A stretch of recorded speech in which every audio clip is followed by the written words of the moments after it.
중국 사람들이 하는 데는 또 환영 뭐 이런 것도 써놨는데 주이시 센터라 샬롬 이렇게 써놨더라고. 영어도 아예 없고요. 물론 영어로 써놨죠. 샬롬을 영어로 써놨는데 사실 영어 단어는 아니잖아요. 평안하십니까? 라고 하는 유대인들이 참 좋아하는 인사인데, 그래서 그 문을 들어가는 사람에게 유대인의 가장 소중한 인사를 나누는구나 그런 생각을 했어요. 우리도 만날 때마다 평안을 나눌 수 있는 우리 가족들 됐으면 좋겠습니다. 그렇죠? 우리 식구들이 흩어져서 살아가다가 수요일에 또 금요일에 주일에 이렇게 만나면 정말 반가웠으면 좋겠어요. 하나님 주신 마음으로 너무 반갑고 너무 좋고, 그래서 늘 평안하십니까? 샬롬 이렇게 인사할 수 있었으면 좋겠습니다. 우리 유대인 흉내 한번 해볼까요? 자, 옆에 분들하고 같이 다시 한번 인사하십니다. 샬롬, 샬롬, 샬롬. 유대인들은 굉장히 소중하게 여기는 인사입니다. 그래서 만약에 유대인이 저한테, 제가 이렇게 그 이스라엘을 가면요, 제가 외국인이고 이렇게 자기네 나라 방문해 준 손님인데도 저한테는 절대로 샬롬이라고 인사하지 않아요. 왜냐하면 저는 이방인이기 때문에 자기들끼리만 하는 인사예요. 그래서 이렇게 소중한 인사지만 자기들은 하나밖에 모르는 거지. 주님이 다 이렇게 품으셔서 온 세상 사람들을 하나님의 백성으로 삼으셨다는 사실을 유대인만 몰라요. 바보 같아 아마이 보면. 그래서 자기들끼리 샬롬 하는데 우리는 우리끼리 할 수 있다라고 믿죠. 자, 제네시스, 시작이라고 하는 뜻의 성경 공부하고 있습니다. 중간으로 목사님 쭉 넘겨주세요. 넘겨주셔서 오늘 여러분과 함께 나눌 말씀은 가정에 대해서 이야기하다가 지난 시간에 잠깐 멈췄잖아요. 자, 오늘 가정에 대한 이야기를 마저 좀 하려고 합니다. 가정의 시작은 누구예요? 누가 시작하셨어요? 하나님이 시작하셨습니다. 가정은 하나님이 시작하셨어요. 시작이라는 게 굉장히 중요한 게, 가정 안에는 다양한 요구들이 있고 또 다른 인격의 사람들이 만나서 이루는, 부부가 일단 이루어야 하니까 한 30년씩 다른 아버지 어머니 밑에서 자라던 젊은이들이 부부의 연을 맺고 하나가 되기 때문에 30년 동안 이렇게 세워진 자기의 가치관, 세계관 이런 게 두 개가 충돌하게 되어지지요. 그래서 어쩔 수 없이 갈등이 있을 수밖에 없어요. 그래서 가정 안에 생겨지는 갈등은, 위기와 갈등은 당연한 겁니다. 당연한 거예요. 부부가 뭐 한 30년쯤 살았다고 부부싸움을 안 하는 게 아닙니다. 부부싸움을 안 하는 이유는 정이 식어서 그래요. 사랑하지 않든지 정이 식으면 전혀 싸울 이유가 없죠. 그런데 서로 아직도 뭔가를 이게 정이 남아 있고, 그 다음에 뭔가 요청할 게 있고, 그러면 갈등이 생기고 다툼이 생겨요. 그런데 사람 하듯이 막 싸움하고, 사람 하듯이 막 자녀 키우고, 사람 하듯이 부모 섬기고 그러면 안 됩니다. 왜냐하면 이 가정을 처음 시작하신 분은 하나님이시기 때문에 하나님께 계획이 있어요. 우리 창세기를 공부하는 정말 좋은 베네핏 하나가, 좋은 유익이 뭐냐 하면, 하나님의 오리진이 뭐냐 이거죠. 하나님이 맨 처음 만드신 그 시작의 원리가 뭐냐, 그걸 알 수 있거든요.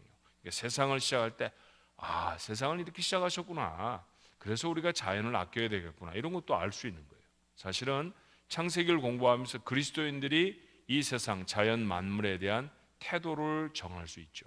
뿐만 아니라 가정에 대해서도 마찬가지인데요, 하나님이 시작하셨다고 하는 사실을 우리가 잊으면 안 돼요. 그렇다고 하면 하나님이 시작하신 가정 구성원들 속에 하나님이 명령하시는 게 있을 거 아닙니까? 그걸 좀 들여다보고 싶어요. 자, 여러분 한번 고개를 들고, 가정 안에는 몇 가지의 역할들이 있을까요? 한번 따져보세요. 일단은 남편이 있을 거고요. 맨 처음에 가정이 시작되려고 하면 남편이 있고 아내가 있고, 또요, 남편 아내가 있으면 누가 생기죠? 자녀가 생길 거고, 자녀가 생겼다고 하면 남편과 아내의 역할이 또 뭘로 조금 더 이렇게 넓혀집니까? 아버지, 엄마로 넓혀지는 거고요. 뭐 그 자녀들이 또 자녀들을 낳으면 할머니, 할아버지도 되지만 사실은 할머니, 할아버지도 전부 다 뭐라고 말할 수 있어요? 다 아버지, 엄마로 말할 수 있죠. 그래서 할머니를 grandma 이렇게 말하잖아요. grandmother, 엄마보다 더 위에 있는 엄마, 이런 뜻이잖아요, 그죠? 그러니까 할머니, 할아버지, 뭐 또 증조 할머니, 증조 할아버지, 이런 족보를 다 따지기 전에 그분들은 다 아버지, 엄마로 말할 수 있을 거예요. 그러면 가정 안에는 네 가지 역할이 있네요, 지금. 그렇죠? 아버지, 엄마, 부모라고 하는 역할이 있고요. 또 자녀라고 하는 역할이 있고요. 남편이라고 하는 역할이 있고 아내라고 하는 역할이 있어요. 이게 가정을 이루고 있는 네 가지의 역할이에요. 이 사람들에게 너희는 이렇게 살아라 라고 하시는 말씀이 있습니다. 그 말씀을 담고 있는 가장 유명한 성경이 어디냐 하면 에베소서라고 하는 성경인데, 에베소서는 6장으로 되어 있어요. 그래서 6장의 앞에 1, 2, 3장, 석장은 우리가 구원받기 전에 삶이 어떠했는지에 대한 이야기를 합니다. 그리고 나머지 4, 5, 6 이렇게 석장의 성경을 통해서는 구원받은 사람이 어떻게 살아가야 할 것인가에 대한 이야기를 해요. 그런데 그 4장, 5장, 6장 전체의 주제는 뭐냐 하면 성령 충만해야 된다라고 하는 이야기예요. 우리가 세상을 살아갈 때 이제는 우리 혼자 살아가는 게 아니라 우리 안에 함께 하셔서 나를 다듬으시는 그 성령께 순종하며 살아가야 한다라고 하는 얘기입니다. 그래서 에베소 5장에 보면 아주 유명한, 여러분이 잘 아시는 말씀이 18절 말씀에 있죠. 17절부터 읽으면 이래요. 그러므로 어리석은 자가 되지 말고 오직 주의 뜻이 무엇인가 이해하라. 술 취하지 말라. 이는 방탕한 것이니. 그 다음에 여러분 후려 마시죠. 오직 성령의 충만함을 받으라. 성령 충만함을 받아야 돼요. 성령 충만은 기도를 세게 해서 받는 게 아니에요. 그렇죠? 누구나 다 사모해야 되고, 자, 성령 충만과 성령의 임재는 어떻게 다르죠? 여러 번 말씀을 드렸는데 어떻게 다릅니까? 가장 쉬운 정의로 말씀해 보세요. 성령은 성령과 우리와의 관계를 두 가지로 설명할 수 있는데요. 첫 번째는 성령이 우리 안에 계신다라고 하는 뜻의 성령의 임재, 내주, 어떤 표현이라도 괜찮아요. 이해하시죠? 그런 임재, 내주 이런 단어들은 조금 고상하고 품이 있는 단어들입니다. 예수를 믿으면 이렇게 고상하고 품이 있는 단어를 쓰게 돼요. 우리가 어쩔 수 없이. 참 수준이 높아져서 큰일 났네요, 우리가. 자, 그렇게 성령의 내주, 성령의 우리 안에 함께 계시는 그런 이제 그 사건이 성령과 우리와의 관계고요. 또 하나의 관계는 뭐냐 하면 성령의 충만이라고 하는 이 관계가 있어요. 어떻게 다릅니까? 제가 답을 말을 해야 오늘 안에 1시간 안에 끝나겠죠? 자, 따라해 보십시다. 성령의 내주는 씩씩하게 안 하면 하루 종일 이거만 할 거예요. 씩씩하게 하세요. 그렇지 않아도 저도 오늘 이상하게 좀 고단하네요. 그래서 힘이 들어가지고 그랬는데 여러분이 씩씩하게 해주셔야 제가 기운이 납니다. 성령의 내주는 믿는 모든 사람에게 있는 은혜다. 그러니까 예수 그리스도를 주로 시인하면 우리 모두에게는 누가 계세요? 한 사람도 빠짐없이. 기도를 한마디도 못하는 사람도 그 안에 성령이 계실까요? 당연히 그래요. 성경을 읽는데 모르는 게 아는 것보다 훨씬 많은 사람은 그 안에 성령이 안 계신 거죠. 어때요? 성령이 계세요, 안 계세요? 성령이 계세요. 예배 시간에 와서 계속 조는 사람은 성령이 안 계실 거예요. 그건. 그 성령이 있으면 어떻게 그 졸 수 있어요? 어때요? 대답을 여러분이 해보세요. 어때요? 그래도 성령은 그 안에 계세요. 이야, 이 성령이 굉장히 인내가 많으시네. 그 조는 사람하고. 자, 그럼 하나 더 해볼까요? 교회를 다닌 지가 제법 되는데 헌금을 한 푼도 안 하면 이게 성령이 안 계신 거예요. 어때요? 그래도 계셔요. 이야, 맞아요. 여러분 정답을 말씀하셨는데 성령이 계시는지 안 계시는지를 확인할 수 있는 딱 하나의 기준은 뭐냐 하면 그가 진심으로 주를 자기의 구주로 고백하느냐예요. 성령이 아니고서는 주를 그리스도라 시인할 수 없나니 주를 그리스도로 시인하는 자 안에는 누구든지 성령이 그 안에 계시는 것을 너희가 알지 못하느냐. 그렇죠? 여러분 우리가 죄를 지을 때도 심지어 성령이 우리 안에 계세요. 근데 그때는 성령이 안 기쁘시겠죠. 우리가 막 걷어붙이고 신나게 싸우면 성령이 아이고 우리 딸 잘한다, 우리 아들 잘한다, 이겨라, 이기는 게 내 편이다, 안 그러신다. 성령이 어떻게 하신다고요? 말할 수 없이 탄식하신다 그러셨어요. 우리 안에. 야, 너 왜 그렇게 해서 하니? 참으라고 그랬잖아, 용서하라고 그랬잖아, 네가 다 봐주라고 그랬잖아.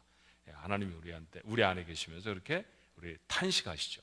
자, 여러분 이거 놓치면 안 돼요.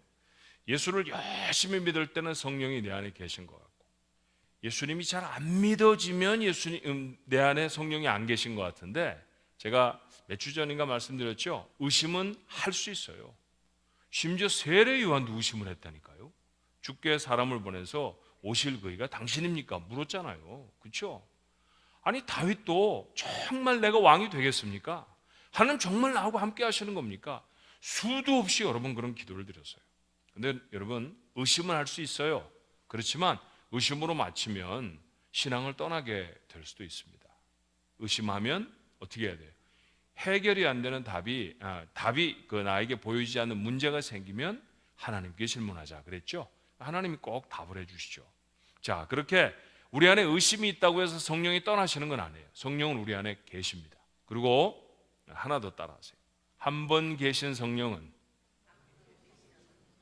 들락날락 안 하신다, 안 떠나신다. 이래야 더 수준이 있는 얘기인데 여러분이 더 잘 기억하라고. 사람도 뭐 하나 뜻 정하면 들락날락 안 해야 그 사람 괜찮은 사람이라고 하는데, 성령은 우리와 다르시잖아요. 하나님이시잖아요. 뜻을 정해서 너는 내 거, 그리고 들어오시면요 그 안에 계속해서 계십니다. 그러니까 우리 안에는 모두 다 성령이 있어요. 성령으로 아니하시고는 이 수요 예배 나올 수 있는 사람이 사실 없습니다. 예수를 믿는 사람 중에, 믿는다고 하는 사람 중에 아직도 주님이 영접이 안 돼서 예배는 드리고 있지만, 그런데 아직 성령이 안 계신 분도 있을 수는 있어요. 왜냐하면 아직 진심으로 믿음을 고백하지 않는, 주님이 내 구주 아니신 것 같은데 무슨 얘기하는지 모르겠어, 이런 사람들은 아직도 조금 시간이 필요하겠지만, 그러나 다른 거 다 빼놓고 예수님 때문에 내가 구원 얻습니다, 주님이 맞습니다, 하나님 내 아버지십니다, 이렇게 고백하면 그 안에 다 성령이 계세요. 그런데 성령의 임재는 반드시 성령의 충만이 되어져야 돼요. 자, 두 번째, 그래서 따라하십니다. 우리 모두는 반드시 성령의 충만을 이루어야 한다. 성령이 우리 안에 계시는 건 우리가 하는 일이 아니에요. 우리가 막 마음을 열고 하나님 내 안에 와 주세요, 들어와 주세요 이런다고 하나님이 들어오시고, 그런 기도 안 한다고 하나님이 들어오지 않으시는 게 아니에요. 전적으로 하나님의 사건이에요. 구원받아서 우리가 하나님의 사람이 되어지면 하나님이 그 안에 계세요. 사실 하나님이 우리 안에 계시다는 것은 굉장히 좋을 것 같은데 무지하게 불편한 일도 됩니다. 그렇죠? 화도 내지 못하고, 우리가 어떤 때 전에 살던 때는 그렇게 하면 속이 후련했는데 지금은 죄책감이 드는 일들도 있고요. 그렇죠? 그렇게 성령이 내 안에 계셔서 불편해지는 일들도 사실은 있어요. 성령 하나님이 계셔서. 그런데 그 성령 하나님이 우리 속에 이제부터 내가 해야 할 일은 뭐냐 하면, 성령이 오십시오라고 하는 게 아니라 어떻게 해야 돼요? 성령이 충만해져야 돼요. 충만해져야 돼요. 성령이 충만하다는 게 뭐라고 그랬어요, 여러분? 뜨거운 기운이 발끝에서부터 머리까지 가득한 거예요? 훅 하고 막 뜨거운 바람이 부는 거예요? 아니, 그럴 수도 있어요. 여러분, 성령이 하시는 일을 자꾸 제안해서 장로교인들은 성령 그렇게 안 하셔, 하나님은 무슨 일을 못 하세요. 그죠? 방언을 터뜨려 말할 수도 있게 하시고 예언을 하게도 하시고, 그런데 그래야 성령이 충만하다 이렇게 표현하는 건 잘못이라는 거죠. 하나님은 모든 일들을 다 하실 수 있지만 성령의 충만의 가장 중요한 그 내용은 그런 감각이 아니에요. 성령이 나한테 충만한가 충만하지 않은가는 똑같은 사건을 놓고 잠시 동안에도 성령이 충만했다가 충만하지 않을 수 있어요. 어떤 경우냐 하면, 하나님이 나에게 말씀하시는데 그 말씀에 순종하면 하나님이 말씀하시는 그 말씀이 나를 어떻게 하는 겁니까? 다스리는 거죠. 하나님이 나를 말씀으로 다스리는 상태를 성경이 뭐라고 말해요? 그걸 충만이라고 말해요. 그런데 하나님이 나에게 말씀하셔도 그 말씀에 순종하지 않으면 뭐예요? 성령이 내 안에 계시는데도 내가 충만하지 않은 거죠. 그러니까 잠시 순간에도요, 충만할 수도 있고 충만하지 않을 수 있어요. 예배해라 이런 부분은 여러분이 순종해서 오늘 이 자리에 나오시지만, 막 자동차 타고 오면서 누가 앞에 막 끼어드는데 야 화내지 마 그러는데 막 화가 나면 안 충만한 거예요. 똑같은 사건을 놓고도. 그렇죠? 충만할 수도 있고 안 충만할 수도 있고. 그래서 우리는 그런 연약함이 있어서 늘 마음속에 무슨 숙제를 가져야 되느냐 하면, 성령의 충만함을 간절히 사모해야 돼요. 성령이 우리를 다스려야 제대로 삽니다. 많은 세상 사람들은 돈이 있어야 제대로 산다고 하는데 그렇지 않아요. 그렇지 않아요. 돈으로 사는 게 아니라 필요하면 하나님이 돈은 다 주세요. 그러니까 우리 아주 그런 거 걱정하지 않기로 하십시다. 아주 걱정하지 않기로 하십시다. 뭐 약 먹고 뭐 건강 이런 거 우리 걱정하지 말기로 하고요. 하나님 다 주신 대로 병원에 가라고 하면 병원에 가고, 약 주시면 또박또박 잘 챙겨 드시고 하는 거는 우리가 그걸 해야 돼요. 뭐 약이 틀렸다 잘못됐다 이런 거 아니에요. 돈은 악한 거니까 전혀 갖지 말 이런 것도 아니에요. 하나님이 주시는 만큼 우리가 갖고 잘 쓰면 돼요. 하나님이 이미 우리에게 보장해 주신 삶이 있는 줄로 믿습니다. 주님이 가르치시잖아요. 우리보다 훨씬 더 가난했던 이스라엘 백성들에게 하늘을 나는 새를 보라, 땅에 핀 그 이름 모를 풀을 봐라. 저거 누가 다 키우시느냐? 하나님이 하시는 너희들을 안 키우시겠느냐? 하나님이 이렇게 우리를 향해 가지고 계신 사랑의 의지를 가르쳐 주셨으니 우리는 그 말씀을 믿고 두려워하지 않기로 하십시다. 그래, 우리가 지금 가장 큰 소망을 가져야 할 부분은 뭐냐면요, 어떻게 하면 더 많이 갖느냐, 어떻게 하면 더 힘이 세지느냐 이런 게 아니에요. 우리는 힘으로 사는 게 아니라 성령으로 삽니다. 우리는 돈으로 사는 게 아니라 성령으로 살고요. 우리는 살아가는 길이도 중요한 우리의 인생을 평가하지 않고 하나님의 성령에 얼마만큼 순종하며 살았느냐로 우리의 인생이 하나님 앞에 가면 계수가 되어질 거라고 분명히 믿습니다. 그렇죠? 그러니까 성령으로 사는 거예요. 그러면 제대로 살려고 하면 우리 안에 뭐가 있어야 돼요? 성령이 있어야 돼요. 성령의 다스리심이 우리 안에 있어야 돼요. 성령은 이미 계시니까 그 성령께 자리를 내어드리는 게 필요하다고요. 자리를 내어드리는 게. 여러분, 오늘 여러분의 아침에 큐티하면서 누가복음의 말씀을 나누셨을 것인데, 마가복음의 말씀을 나누셨을 것인데, 그 마가복음의 말씀에 어떤 말씀이 있어요? 나를 따라오려거든 자기를 부인하고 자기 십자가를 지고, 자기를 부인하고 자기 십자가를 지고. 이게 다 무슨 얘기예요? 내가 난데 나를 부인해. 그럼 내가 아무것도 안 해요? 안 해요. 어디다 부인하는 거예요? 성령께 부인하는 거예요. 그러니까 내 삶의 운전석을 누구한테 양도해 드리는 거예요? 성령께 드리는 거예요. 성령께. 자, 성령님, 내가 운전 잘하는지 보세요. 그리고 내가 여전히 운전대를 잡고 있는 게 아니라 운전석 옆으로 비껴나가고 성령께서 운전석에 앉으셔서 성령님 운전하세요. 제가 성령님 운전하시는 대로 갈게요. 내가 가고 싶은 길은 전혀 다른 길인데 성령께서 가시는 길, 그 길을 갈게요. 이게 뭐예요? 나를 부인하고. 나를 부인하고라는 말은 다시 말하면 성령이 내 주인이 되시고 라고 하는 말이에요. 내가 내 삶의 주인이 아니라 성령이 내 삶의 주인인 거예요. 그래서 제가 왜 에베소서를 나누기 전에 이런 선언을 잔뜩 말씀을 드리냐면, 여러분이 오해하지 않으셔야 돼요. 성경 속에 있는 말씀들은 구원을 받아라, 이렇게 하면 구원해 줄게, 이런 말씀이 사실 아니에요. 성경에 있는 대부분의 말씀은 구원을 받았으면 이렇게 살아라 라는 말이에요. 그러면 지금 나누는 얘기하고 맞춰서 말하면요, 성경의 대부분의 이야기는 뭐냐 하면 성령이 충만하게 살아가는 삶이 어떤 것인가를 가르쳐주는 말씀. 그죠? 성령께 순종하며 사는 게 어떤 삶인지를 가르쳐주시는 거예요. 먹을 것, 마실 것, 입을 것 이런 거 걱정하지 말고 먼저 그의 나라와 그의 의를 구하라. 이거 뭐예요? 이게 어떤 삶인 거예요? 성령께 자기 삶을 내어드리는 삶이에요. 그죠? 성령의 충만한 삶으로 살아가는 거예요. 여러분, 기도라는 게 정말 잘못 알고 계시는 부분이 많은데, 기도를 많이 하는 건 별로 중요하지 않아요. 기도를 제대로 하는 게 중요해요. 제대로 하는 거. 왜 그러냐 하면 우리 이런 신화를 많이 말하거든요. 여러분, 그런 거 얘기하면 막 변하잖아요. 기도하는 백성은 망하지 않습니다. 뭐 아멘 나오잖아요. 척 나오잖아요. 또 한 번 더 할 거야, 아멘. 기도하는 가정은 망하지 않습니다.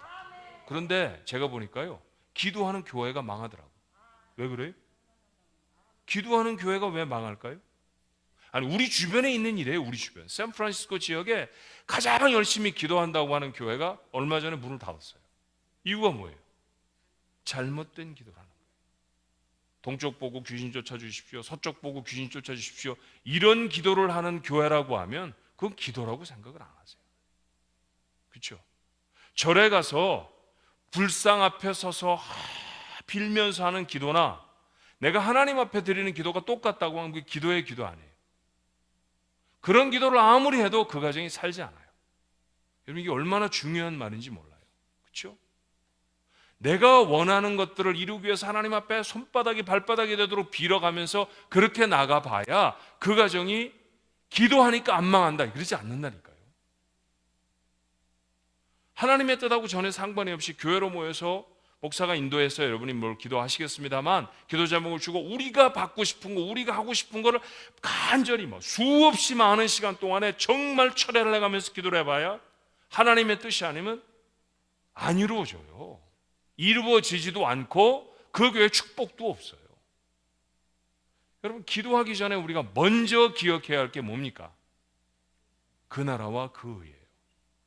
성령이 다스려, 내가 원하는 것이 여전히 있는 채로 성령께 구해봐야 아무것도 이루어지지 않고요, 그런 인생은 결국 부서지고 말아요. 기도를 얼마나 많이 하느냐, 얼마나 내가 예배를 많이 드리느냐, 얼마나 내가 성경을 많이 읽느냐, 이게 아무 상관이 없을 수 있다니까, 신앙생활하고. 무엇 때문에 성경을 읽어요? 무엇 때문에 예배합니까? 하나님이 중심이 되었기 때문에 예배하는 거죠. 예배, 사실은 저는 그렇게 생각하게 되어지더라고요. 시간이 지날수록 신앙생활은 사실은 모두가 다 부정형 수동태인 것 같아요. 제가 그런 책을 하나 써보려고 하는데, 부정형 수동태라는 건 뭐냐 하면 내가 뭘 한다가 아니라 그렇게 하지 않을 수 없는 거예요. 그죠? 예배 왜 해요? 크신 하나님 앞에 예배하지 않을 수 없는 거예요. 그러면 예배가 힘들지 않아요. 막 죽겠고 예배하는 게 너무 힘들고, 안 그래요? 연애한다고 생각해 보십시다. 연애를, 누구하고 연애를 하는데 생일이 됐어. 여자친구가 선물을 사줘야 되겠는데 돈이 무지하게 아까운 거야. 그래갖고 막 인터넷을 막 일주일 내내 뒤져가지고 막 세일하고 또 세일하고 막 남이 샀다가 반품하고 막 이런 것들을 찾았어요, 싸게. 그래갖고 포장만 그럴듯하게 해갖고 여자친구한테 주니까 깜빡 죽어, 여자가. 너무 좋아가지고. 네. 왜? 남자친구가 좋은 선물을 줬으니까. 근데 사실 남자는 어때요? 주기 싫어가지고 돈이 아까워서 막 뒤지고 또 뒤지고 또 뒤져서 아주 싸구려 막 그냥 남이 리턴한 거, 그런 거 갖다 줬는데 뭐 리턴했는지 안 했는지 누가 알게 뭐예요, 그죠? 그렇게 해서 주는 거예요. 그 여자친구는, 영문도 모르는 여자친구는 기뻐할 수 있어요. 똑같은 얘기를 하나님하고 얘기해 보십니다. 예배가 너무 싫어. 근데 예배 안 하면 천벌을 받아 죽을 것 같고, 또 아무래도 이번 주에 장사가 잘 안 될 것 같아요.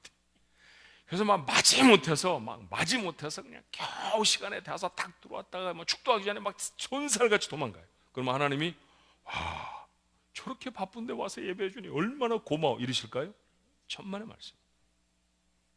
여러분, 얼마나 많은 경우에 우리가 그렇게 예배하고 그렇게 헌금 드리고 그렇게 봉사하는지 몰라요. 솔직히 말씀드리면 우리가 하는 신앙생활의 절반쯤 하나님은 전혀 관심도 안 가지세요. 이사야에게 뭐라고 말씀하십니까? 예배당 문을 닫아라. 더 이상 예배하지 마라. 난 받고 싶지 않다. 예배당 문을 닫고 예배하는 사람 다 돌아가라고 해라. 여러분, 오늘날을 교회를 향해서 하나님이 같은 목소리를 내실지도 몰라요. 여러분, 무엇을 기도하고 있어요? 왜 예배하는 거예요? 그래서 우리의 삶이 정말 예배가 진실한 예배가 되어지고 정말 기도가 되어지고 진짜 말씀이 되려고 하면 누가 다스려야 돼요? 성령이 다스려야 돼요. 성령이 다스려야 돼요. 성령이 다스려야 내가 제대로 기도할 수 있어요. 내가 돈을 달라고 그래도 그 돈을 달라는 게 정당하게 되려면 성령이 가르쳐 주시는 그 기도를 드려야 하나님 물질 주세요가 확실하게 정당해질 수 있어요. 욕심이 아니고. 돈을 주시면 뭐 할 거예요, 여러분? 생명의 길을 늘리시면 뭐 할 것이며, 우리가 더 높은 자리에 오르면 뭘 할까요? 이게 하나님의 방법과 하나님의 계획과 전혀 상관이 없는 것이라고 하면 아무것도 이루지 말아야 돼요. 그렇죠? 이걸 아는 사람들이 누구냐 하면 성령의 충만함이 필요하다는 것을 아는 사람들이에요. 자, 부자가 되지 마십시오. 돈은 아무 소용이 없습니다. 오래 살지 마십시오. 단명해야 합니다. 그래 빨리 천국 가죠. 이런 얘기하는 거 아닙니다. 그렇죠? 부유함이 성경 속에 말하는 참 많은 축복이에요. 하나님이 우리의 삶에 베푸시는 장수라는 것이 내가 너에게 주는 복이다. 하나님께 말씀하십니다. 복 받아야죠. 그런데 이게 무엇으로 받아야, 내 욕심으로 받는 것이냐, 아니면 하나님을 정말 좋아해서 받는 것이냐, 이게 다른 거예요. 욕심으로 받는 게 아니라, 내가 이걸 얻기 위해서 하나님을 이용하는 게 아니라 하나님을 좋아하다 보니까 돈도 생기고 생명도 늘어나고 지위도 높아지고 이 세상에서 복도 받고, 이게 그리스도인의 삶이에요. 이게 그렇게 하세요, 하나님. 여러분, 그래서 우리의 삶의 간절한 소원은 뭐냐 하면요, 다른 게 아니에요. 뭐가 더 있어지고 뭘 더 원하는 것들이 내 수중에 더 들어오는 것이 아니라 성령의 충만함이에요. 그러면 우리는 어떻게 해야 되냐 하면, 이제부터 성령의 충만한 삶을 살아야 돼요. 그러려고 하면 말씀하시면, 저희가 말씀이라고 하면 성경이잖아요, 그죠? 제가 말하는 걸 말씀 그렇게 말 안 하잖아요, 그죠? 제가 성경 말씀을 말할 때 말씀이라고 하는 거죠. 우리 보통 그렇게 표현하니까, 자, 우리가 성경 말씀을 읽을 때 뭘 해라 그러면 그대로 하십시오. 그럼 그게 성령 충만한 거예요. 그 말씀에 순종하면 그 순종을 보고 하나님이 축복하세요. 이게 너무 단순한 신앙의 원리예요. 그런데 제가 단순하다고는 얘기하지만 절대로 쉽지는 않습니다. 그래서 끊임없이 연습을 해야 돼요. 끊임없이 연습을 하고, 일단 하나님의 말씀이 그러한가 자꾸 마음에 담아야 돼요. 그렇지 않으면 뭐라고 얘기하시는지도 모르는데, 하나님의 뜻은 저기 있는데 내 뜻은 여기가 있다. 그렇게 사는 삶처럼 연약하게 살아가는 삶이 없어요. 자, 그러면 이제부터 성경을 볼 때, 성경에서 나에게 무엇인가를 명령하면 그 명령이 곧 뭐라고 들으면 돼요? 네가 그 명령에 순종하면 성령의 다스림을 받는 거야. 이렇게 말씀하시는 거라고 들으면 돼요. 그렇게 성령에 성령이 나를 다스리시는 삶이 제대로 사는 삶이에요.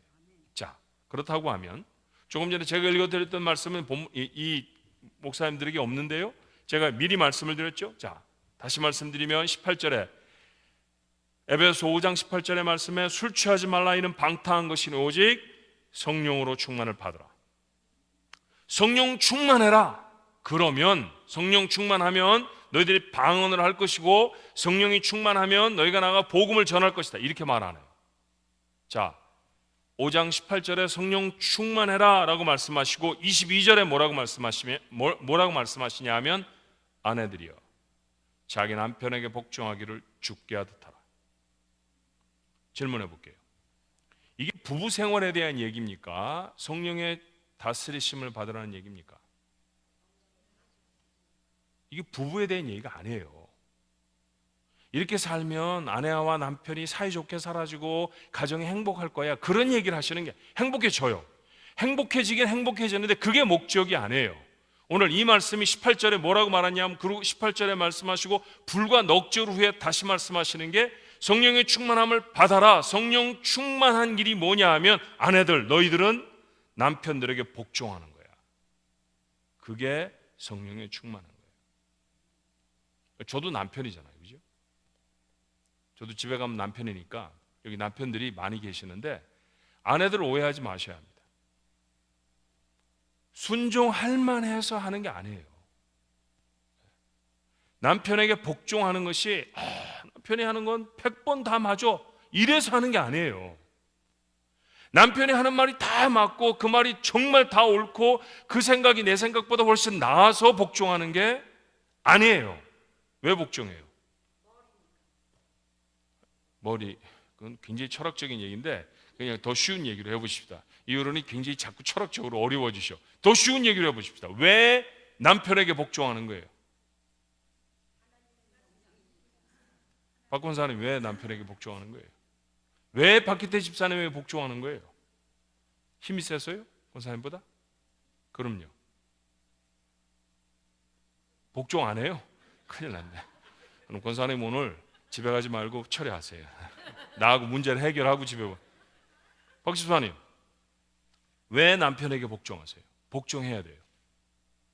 남편에게 복종한다는 게 무슨 뜻이에요? 이 어른이 말씀하시는 게 맞잖아요. 이 어른들한테 답이 있어요. 하나님이 하라고 하니까 하는 거예요. 여러분, 이게 우리 삶의 원칙이 돼야 돼요. 기도 왜 해요? 기도 안 하면 내가 받을 건 못 받으니까, 이런 게 아니에요. 기도 왜 하느냐 하면 기도를 하라고 하셨으니까 하는 거예요. 예배 왜 하는 거예요? 하나님이 하라고 하셨으니까 예배하는 거예요. 용서 왜 해요? 그 사람이 용서 받을 만해서가 아니에요. 용서하라고 하니까 하는 거예요. 이게 성령의 다스림을 받는 거예요. 성령의 다스림을 받는다는 것은 내 삶의 자리를 그렇게 양보하고 내려놓은, 나는 화내고 싶어요. 나는 복종하고 싶지 않고요. 나는 놀러 가고 싶어요. 나는 헌금하지 않고 다른 데 쓰고 싶어요. 그런데 성령이 내게 그렇게 해라 라고 하시면 예 하고 하는 거예요. 그게 성령 충만이에요. 성령 충만은 철회기도 하면서 얻는 게 아니에요. 그죠? 언제 얻는 거예요? 집에 가서 남편하고 살면서 얻는 거예요. 그래요? 맞아요? 남편에게 순종할 때 남편이 엄청 좋아한다고 여러분 착각하면 안 됩니다. 아내들이 남편에게 복종하면 가장 좋아하시는 분은 누굴까요? 하나님이세요. 하나님이세요. 하나님이 좋아하세요. 맞죠? 그게 성경의 말씀이에요. 자, 그래서 5장 22절부터 우리가 쭉 좀 읽어볼 건데요. 가족들에게 뭐라고 말씀하셨는지 읽어보고 나머지는 다 똑같은 얘기니까 답을 한번 달아보십시다. 자, 같이 읽을까요? 시작. 아내들이여 자기 남편에게 복종하기를 주께 하듯 하라. 이는 남편이 아내의 머리됨이 그리스도께서 교회의 머리됨과 같음이니 그가 바로 몸의 구주시니라. 그러므로 교회가 그리스도에게 하듯, 계속 읽어요. 아내들도 범사에 자기 남편에게 복종할지니라.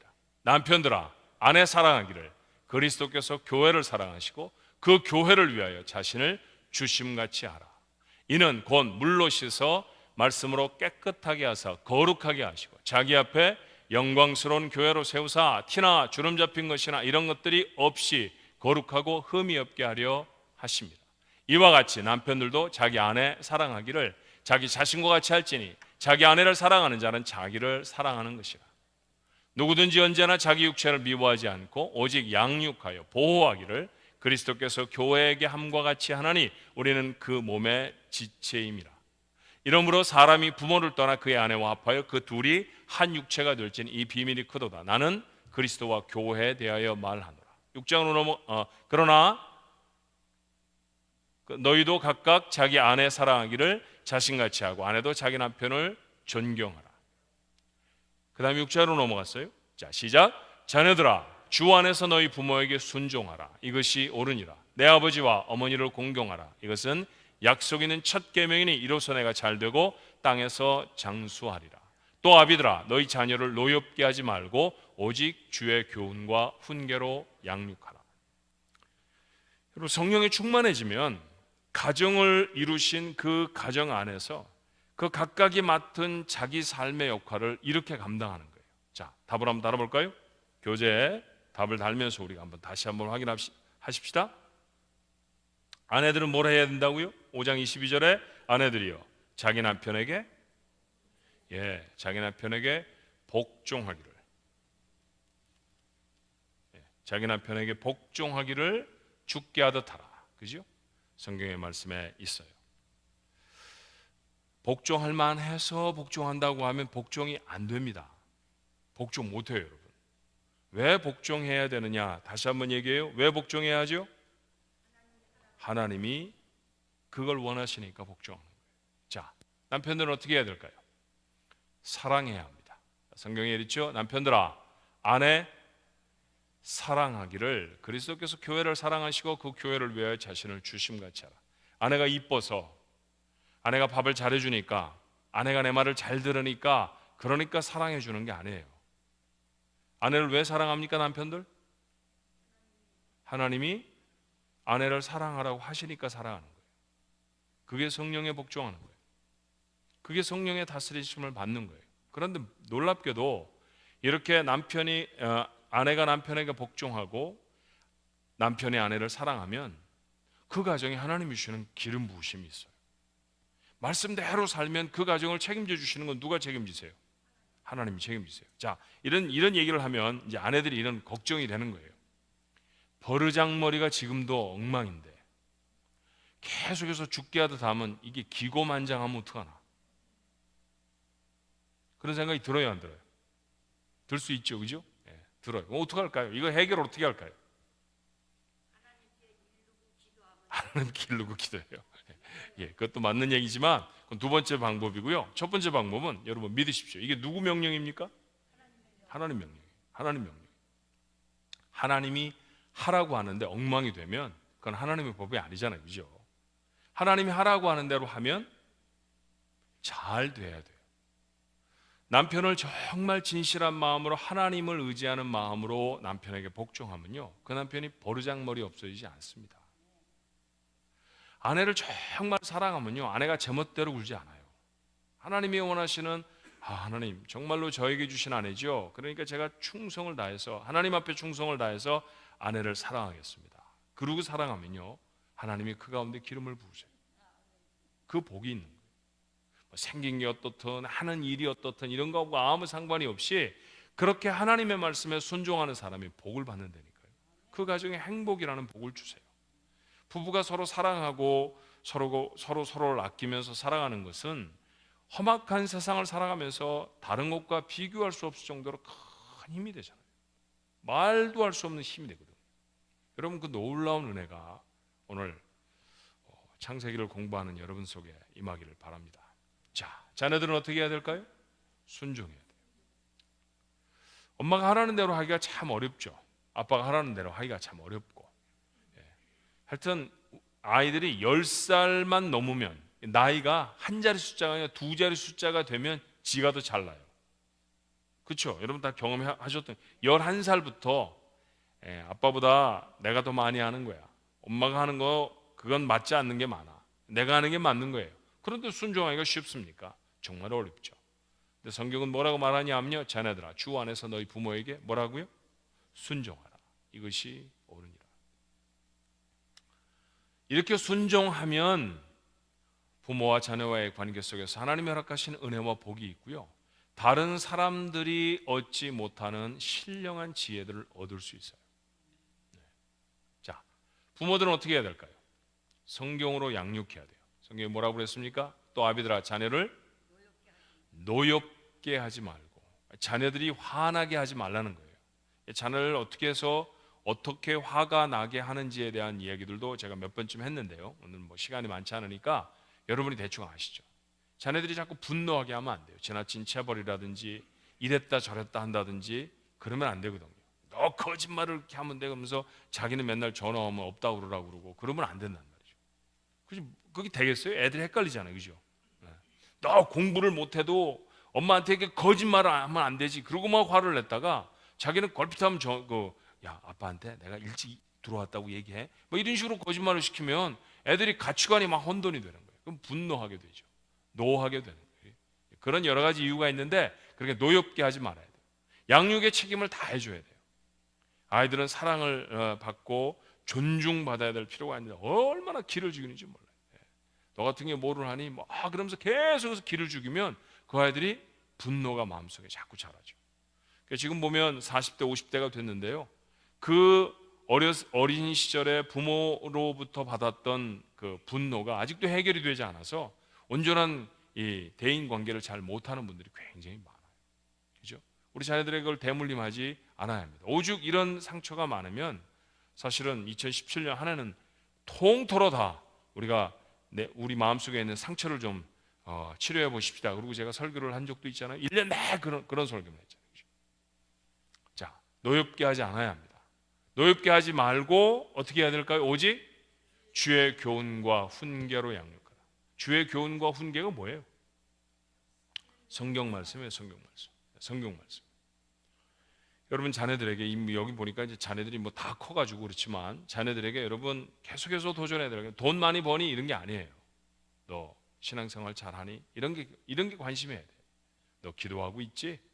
기도해야 된다.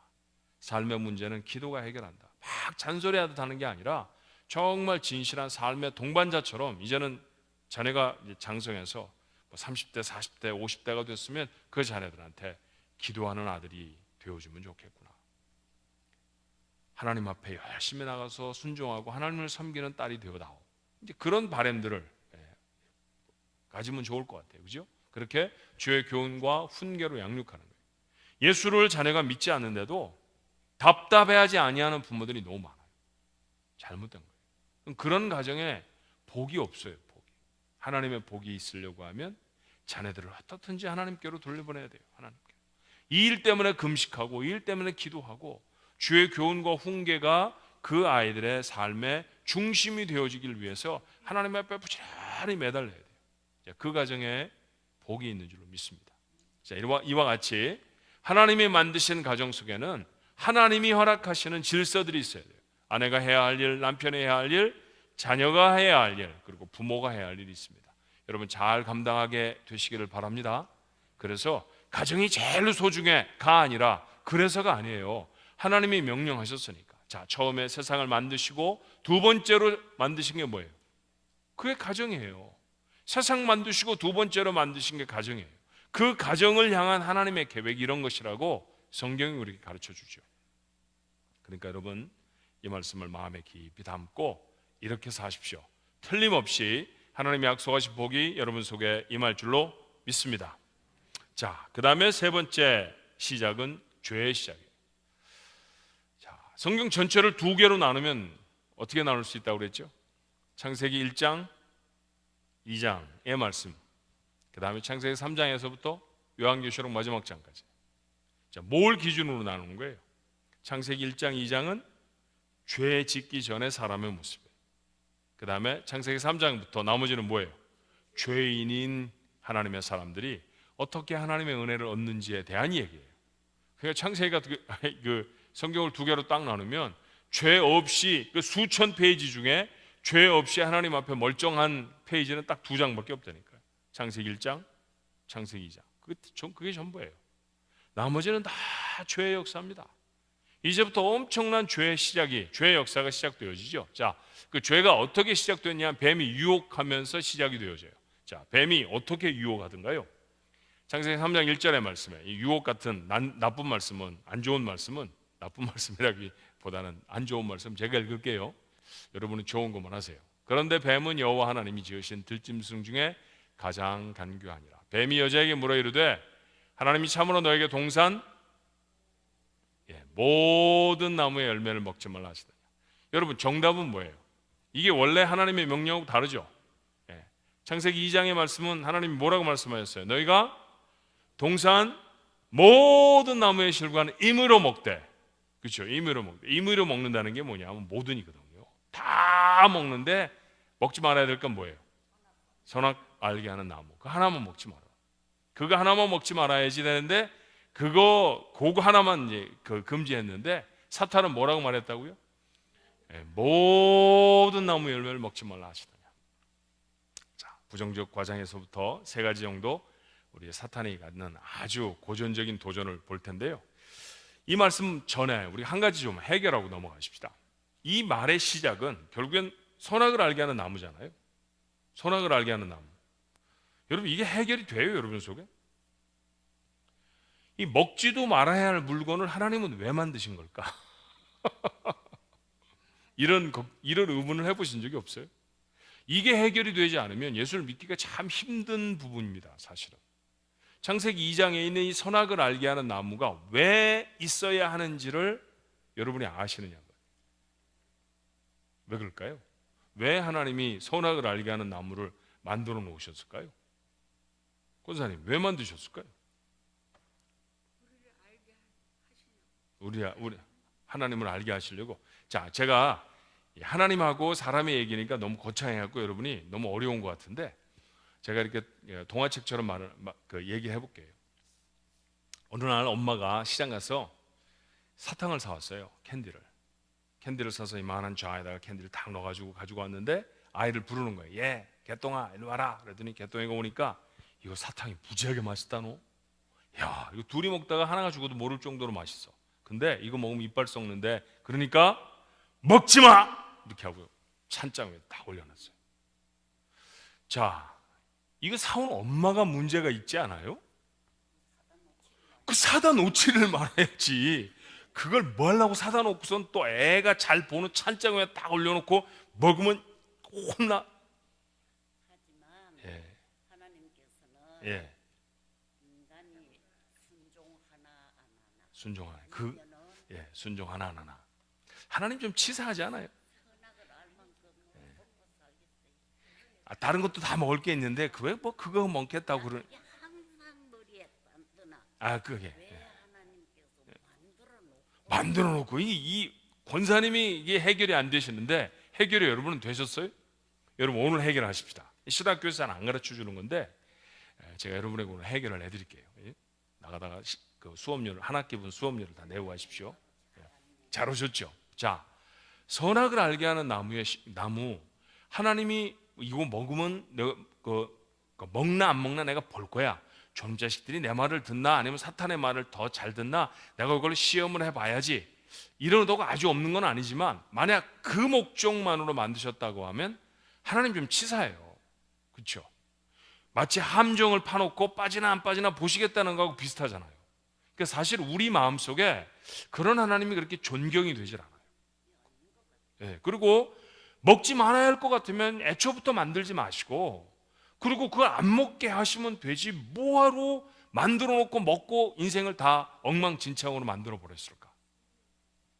여러분,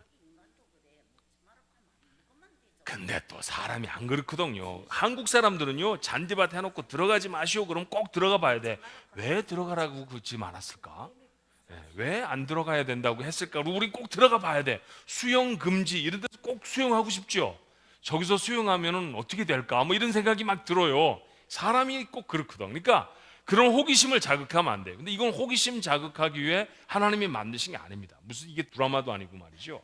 여러분, 하나님하고 사람과의 관계에서 떠나서요. 사람하고 세상 것들과의 관계를 생각해 보십시다. 자, 토끼가 아담을 딱 봤어요. 아담을 보면 무슨 마음이 들었을까요? 아담하고 하나님을 보면 차이가 있어요, 없어요? 뭐가 차이가 있어요? 일단 아담도 안 죽어요. 아담이 죽어야 안 죽어요. 죄 짓기 전이니까 창세기 3장 넘어가기 전에는 안 죽잖아요. 하나님도 안 죽고 아담도 안 죽고 하나님도 못하는 게 없고 아담도 못하는 게 없어요. 못하는 게 없어. 하나님이 세상을 다 만드시고 주인인데 사시는 거 다스리는 건 누가 해요? 아담이에요. 그러니까 아담하고 하나님하고 구분이 돼요, 안 돼요? 구분이 안 돼요. 토끼가 볼 때는 아담이 하나님 같은 거야. 그렇죠? 하나님 같았을 거 아니에요. 죽기를 하나, 못하는 게 있기를 하나, 뭐 자기 게 아닌 게 있기를 하나. 모든 것을 다 다스리고 다 통치하고 제멋대로 하는데 제 마음대로 할 수 있는데 꼭 신이잖아요. 하나님이시잖아요. 그런데 아담은 하나님이에요? 하나님 아니에요? 하나님 아니죠. 여러분 가만히 생각해 봐요. 사람 속에 갖는 가장 근원적인 유혹은 누가 되고 싶어지는 거죠? 하나님이 되고 싶은 거예요. 그래서 뭐 제가 뭐 불교를 폄하하는 건 아닌데 불교에도 뭐 나라를 위해서 좋은 점도 많이 했지만 신앙은 아니에요. 그거 얻어서 그걸로는 구원을 못 받아요. 벽을 바라보고 아무리 묵주를 돌리면서 나무아미 타불을 외쳐도 그래서 자기가 자기 스스로를 벗어나면 그게 해탈이라고 하잖아요. 그죠? 나무 아미 타불 해서 해탈하면 뭐가 된다는 거예요? 부처가 된다는 거 아니에요? 부처가 신 아닙니까? 이 세상에 있는 모든 종교의 궁극적인 목적은 뭐예요? 뭐가 되는 거예요? 신이 되는 거예요. 신이. 하나님이 되는 거예요. 그런데 하나님은 우리를 만드실 때 하나님으로 만들지 않으셨어요. 하나님은 만들 수 있는 것도 아니고 하나님은 이 세상에 하나님 한 분밖에 안 계시잖아요. 그죠? 근데 그 하나님이 우리를 지으셨죠. 근데 우리는 사람이잖아요. 근데 사람이 깜빡깜빡 놓치는 거예요. 죽지도 않고 못하는 것도 없고 하니까 자꾸 자기가 먹은 것 같은 거예요. 하나님 같은 거예요. 하나님 같은 거예요. 하나님 같은 거예요. 야, 너 어떻게 못하는 게 없냐? 이렇게 말하면 기분이 나빠요, 좋아요? 엄청 좋아. 야, 너는 이렇게 못하는 게 없어. 못하는 게 없는 건 누구만 하는 거예요? 너 어떻게 이렇게 하나님 같으냐? 이런 소리를 하면 누구나 할 것 없이 다 좋아지는 거예요. 누구나 할 것 없이. 자, 바울과 바나바가 복음을 전할 때 그 복음 전하는 곳에서 안진뱅이를 고쳤더니 사람들이 나타나서 누구로 삼았어요? 신으로 삼았잖아요. 신으로. 사람이 할 수 없는 일들을 하면 사람이 누구로 추앙하고 싶어 하느냐 하면 신처럼 추앙하고 싶어요. 로마의 황제들이 다 죽으면 무엇으로 등록이 됩니까? 신으로 다 등록이 되는 거예요. 그래서 신전을 다 짓죠. 로마 황제에게 절하지 않는 것은 국가 예절을 범하는 게 아니에요. 신한테 절하지 않겠다는 얘기죠. 그래서 수많은 그리스도인들이 죽어요. 신이었기 때문에 그러는 거예요. 신이 아니거든요. 그러면 넌 사람이야. 넌 하나님이 아니고 너는 크리에이터가 아니고 크리에이처야. 너는 창조주가 아니고 창조물이야. 창조된 거야 라고 하는 걸 가르쳐 주셔야 되잖아요. 그게 뭐예요? 다 할 수 없는데 하나만 딱 못해요. 뭐예요? 선악을 알게 하는 나무는 먹을 수가 없어요. 그 나무 앞에만 딱 가면 아담이 뭘 깨달았을까요? 아, 나는 할 수 없는 게 있어. 고로 나는 하나님이 아니야.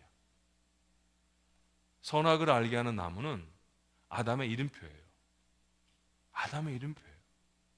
아까 권사님이 좀 이렇게 애둘러서 답을 주셨는데 그게 사실 정답인 거예요. 선악을 알게 하는 나무를 세상에 만드신 까닭은 하나님이 사람이라는 사실을 잊지 않도록 주신 거예요. 그게 없으면 하나님하고 사람하고 아무런 구분이 없어요. 아무리 찾아보아도 창세기 2장에 하나님하고 사람하고 구분이 없어요. 그런데 하나님과 사람을 분명하게 가늠한 명령하시는 분, 명령을 듣는 존재, 그걸 구분하는 단 하나의 물건이 있다고 하면 선악을 알게 하는 나무. 그렇죠? 그 선악을 알게 하는 나무 때문에 사람이 사람인 줄 아는 거예요. 하나님 앞에 섰을 때 자기가 하나님이 아니라고 하는 사실을 알게 되는 거예요. 나중에 우리가 보겠습니다만 사탄이 첫 번째 사람들을 유혹할 때에도 마지막 유혹의 말이 뭐예요? 먹으면 하나님처럼 될 거야. 그죠? 선악을 알게 하는 나무를 지나버리면요 하나님처럼 되는 거예요. 그죠? 또 하나 오해하지 마셔야 될 게 선악을 알게 하는 나무니까 좋은 것 같잖아요. 아니, 먹으면 선한 것도 알고 나쁜 것도 알죠. 여러분, 그러면 선한 거 나쁜 걸 알아야 선한 건 하고 나쁜 건 안 할 거 아니에요.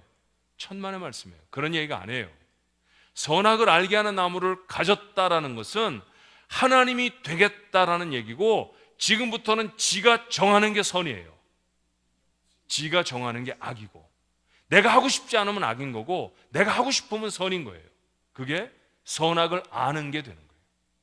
왜냐하면 사람이 선악을 알면 이건 선한 거야 그러면 그거 선한 거예요. 이건 악한 거야 그러면 그건 악한 게 되는 거예요. 그렇지 않잖아요. 세상에 선한 건 누가 정하십니까? 하나님이 정하십니다. 이건 선한 거야 하나님이 정해놓으신 게 있고요, 이건 악한 거야 하나님이 정해놓으신 게 있어요. 하나님이 정하신 것들 넘어갈 수 없어요. 오늘날 세상 사람들이 동성애를 하고 무슨 전쟁을 하고 이런 일들을 하면서 누구를 도전하는 겁니까? 하나님을 도전하는 거예요. 누가 되고 싶은 거예요 지금? 하나님 되고 싶은 거예요. 왜 우리가 남자가 여자만 사랑해야 돼? 남자를 사랑할 수 있지 뭘 넘어가는 거예요? 지가 원하는 대로가 선인 거예요. 그렇지 않아요. 선은 그렇게 정하지 않아요. 그죠? 감기약에다가 소화제라고 붙여놓으면 돼요, 안 돼요? 배탈 났을 때 계속 감기약을 먹으면 어떻게 될까요? 병원에 실려가야 돼요. 그럼 그걸 가만히 내비두고, 야, 넌 똑똑하다. 어떻게 감기약이라는 걸 감기약에다 소화제를 붙일 생각을 했어. 야, 굉장히 창조적이네. 그런 부모가 어디 있습니까? 아이들이 그런 짓 하면 뭐라고 그래요? 이랬다가 큰일 날라고 너 무슨 짓을 하는 거야 지금? 이건 감기약이야. 이건 먹으면 안 되는 거야. 감기가 걸렸을 때만 정한 시간마다 먹어야지. 배가 좀 불편하다고 계속 먹었다가 너 큰일 나. 부모가 그렇게 가르쳐 줄 거 아닙니까? 오늘 하나님이 우리를 향해 가르치시는 게 바로 그런 거죠. 그죠? 선악을 알게 하는 이 한국말의 표현들, 또 영어의 표현들이 우리를 많이 착각하게 하지만, 선악을 안다는 것은 선악을 앞으로 지 맘대로 하겠다는 거예요. 지가 정하는 게 선이고 지가 정하는 게 악인 거예요. 그거 하나님밖에 못 하시는 거 아니에요. 결국 선악을 아는 나무를 따먹는 건 누가 되려고 하는 거예요? 하나님이 되는 거예요. 하나님이 되는 거예요. 그게 아담과 하와가 저질렀던 범죄였어요. 그럼 선악을 알게 하는 나무, 먹지도 말아야 할 나무를 왜 만드셔? 근데 그 나무가 없으면 사람인 걸 모른다니까요. 그 나무가 없습니다. 네가 사람이야 라고 하는 사실을 알려주시기 위해서 만든 나무였는데, 사람들은 그 나무 앞에 실패합니다. 자, 어떤 말들에 실패했는지 사단의 말들을 좀 들어보려고 하는데요. 사단이 세 가지 도전을 하죠. 그런데 그 세 가지 도전은 수천 년이 지났는데 지금도 똑같아요. 사단이 생각보다는 어떻게 보면 미련한 것 같아요. 방법이 변하지 않고 똑같이 지금도 그 짓을 해요. 그러니까 여러분, 확실히 아시면 앞으로 사탄이 여러분을 공격하는 것에 70%는 이길 수 있습니다. 그러니까 다음 시간에는 어떻게 사탄을 이기는지, 맨날 사탄한테 져가지고 맨날 여기 터져갖고 하나님 여길 또 맞았어요, 하나님 이번에 주인 여길 맞았어요 이러고 오지 말고요, 하나님 이번에는 패고 왔어요, 사탄을 막 박살을 내고 왔습니다, 이럴 수 있으면 좋겠어요. 그죠? 우리 다음 주 수요일에 한번 사단의 공격의 무기가 뭔가 한번 공부를 해보도록 하십시다. 선악을 알게 하는 나무의 문제가 해결이 됐나요? 잠깐 동안에 설명을 했는데 신학교에서 안 가르쳐 주는 걸 5분 동안에 설명을 했네요. 수업료 내고 가시는 거 잊지 마세요. 자, 날씨가 아침 저녁으로 좀 많이 다릅니다. 든든하게 입으시고요. 조금 덥다 싶게 입고 다니시면 감기 안 걸릴 것 같아요. 감기 걸리지 마시고요. 교회를 위해 기도해 주시고 1월 한 달을 잘 지날 수 있도록 그렇게 기도해 주시기 바랍니다. 자, 기도합니다. 은혜와 사랑이 많으신 하나님, 오늘도 일선을 멈추고 주의 전으로 나와서 하나님의 말씀을 함께 나눌 수 있게 하시니 감사합니다. 주님, 오늘 나누었던 말씀처럼 우리가 가정에 하나님이 시작하신 그 아름다운 남편 되어짐, 아내 되어짐, 또 부모가 되어지고 자녀가 되어짐에 어떻게 우리가 하나님의 말씀을 담아야 할지 저에게 알려주시니 감사합니다. 우리는 늘 상대방이 이러니까 그래야지 그런 생각을 합니다. 남편이 나한테 잘해주니까 내가 남편에게 순종해야지. 근데 그런 것이 아닙니다. 하나님의 말씀이니까 주를 보듯 복종하게 하시고, 하나님의 말씀이니까 아내를 사랑하게 하시고, 생명을 걸고 사랑하게 하시고, 하나님의 말씀이니까 부모님을 공경하게 하시며, 하나님의 말씀이니까 자녀들을 말씀으로 양육하게 하여 주옵소서. 그렇게 하나님의 말씀에 순종하는 가정에 하나님이 놀라운 복을 주실 줄로 믿습니다. 우리 가족들 어디에 있든지 하나님이 허락하신 이 놀라운 복들이 저들의 삶에 임하도록 축복하여 주시옵소서. 말씀을 잘 못 알아서 혼미하여서 저희들이 제대로 따라가지 못했던 부분들이 많은데 오늘도 선악을 알게 하는 나무의 이유를 알려주신 아버지 감사합니다. 우리는 사람입니다. 하나님은 명령하시고 우리는 그 명령을 따라야 하는 자들입니다. 그렇게 하나님이 지으셨습니다. 하나님 앞에 머리를 들고 교만치 않게 하여 주시고 늘 주의 말씀에 순종하는, 주의 말씀을 귀로만이 아니라 마음에 담는 저희들 모두가 되도록 축복해 주시옵소서. 기도의 제목이 있어서 하나님 앞에 엎드립니다. 사랑하는 종들의 간절한 기도, 하나님의 뜻에 맞는 기도가 되게 하옵소서. 그렇게 하나님 앞에 상달되어져서 그 기도가 응답되는 복이 오늘 이 밤에 기도하는 사랑하는 종들의 기도가 되게 하옵소서. 한절기에 우리 가족들 모두에게 하나님 허락하시는 건강의 복을 더하여 주옵소서. 예수님의 이름으로 기도하옵나이다. 아멘. 우리 하나님 앞에 한번 동성으로 기도하십시다. 하나님, 우리 가정에 하나님이 허락하신 은혜가 있도록 저희들이 남편이면 남편의 도리, 아내면 아내의 도리를, 부모와 자녀면 자녀의 그 각각의 도리를 감당할 수 있도록 하나님 도와주옵소서. 오늘 하나님 앞에 기도합니다. 은혜와 사랑이 많으신 아버지, 오늘 사랑하는 성도들이 하나님 앞에 엎드려서 주의 말씀 가운데 주님 기도의 제목들을 삼고 간절히 기도합니다. 아버지 하나님, 우리의 삶이 정말로 성령에 충만하여져서 하나님의 말씀에 다스림을 받는 그런 저희들 모두